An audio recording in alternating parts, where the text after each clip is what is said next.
it along with a small brush all the way along the lower lash line, making sure to get it right in between the lashes. Then using your brush, brush it upwards towards your brow so that you extend the eyeshadow. Next, you want to apply a darker shade. I'm using Artist of Makeup Espresso, and basically I am going over the same part of the eye, just extending out slightly and going in between the lashes. The reason for this is that we're building up the colour to create that smoky effect.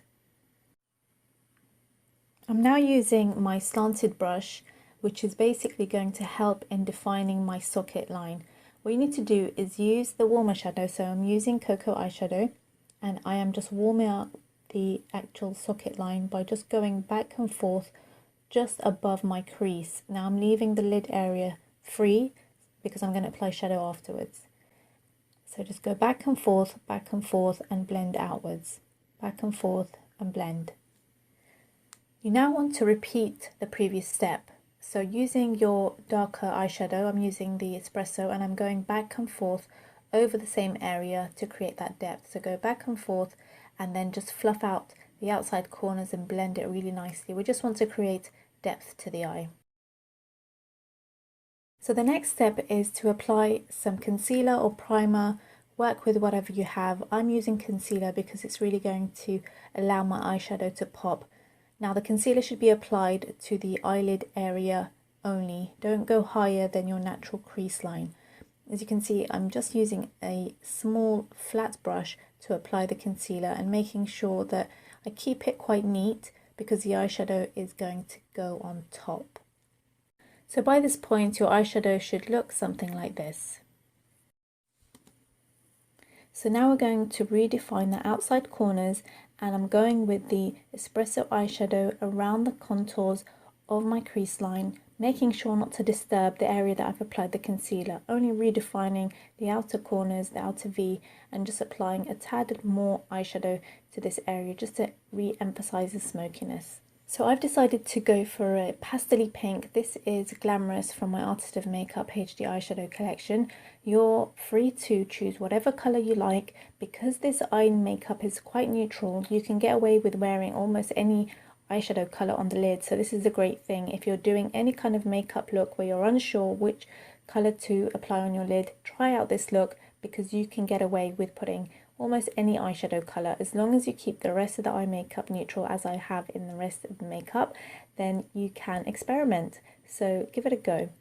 I'm next applying the glitter to my eyes. I've applied some tissue to the bottom as well. I'm just holding it down so that the glitter doesn't sort of ruin the rest of my eye makeup, and just patting it down. You can apply a glitter glue or a gel which will help adhere the glitter to the lid, but just gently pat down and you'll see that it's quite good at sticking to the eyeshadow. I'm now lining my waterline.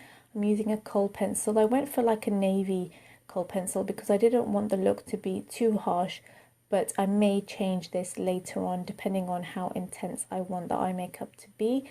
But if you're going for like a daytime look, then you can opt out of putting any kohl pencil. You can just put maybe a neutral colour kohl pencil. I'm just extending my wing for the liner and going all the way across to the top. This is for those of you that don't want to go with a liquid liner and you just want something that's quite soft and not too, dramatic. So go for a liner.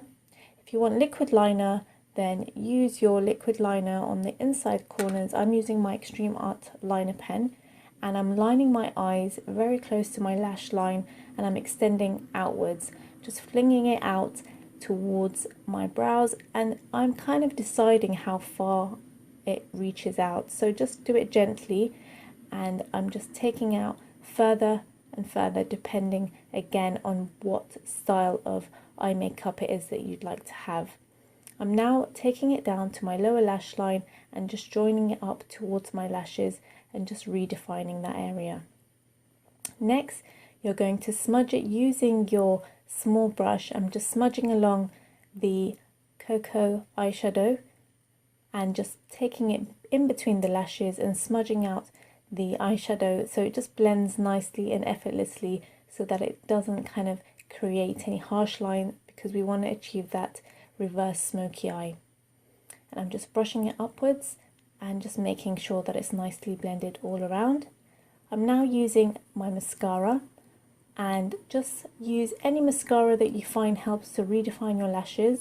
Next, I want to clean up any kind of fallout or any areas of my eye makeup that need tidying up. So I've applied some concealer. It looks quite harsh, but I am going to blend it out really well so that there are no harsh lines.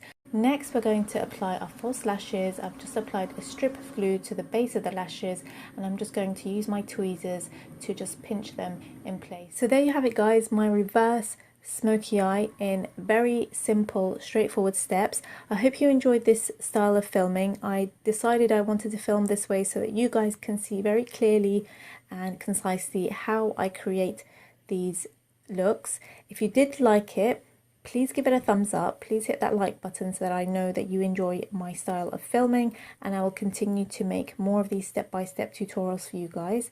And please leave your comments below.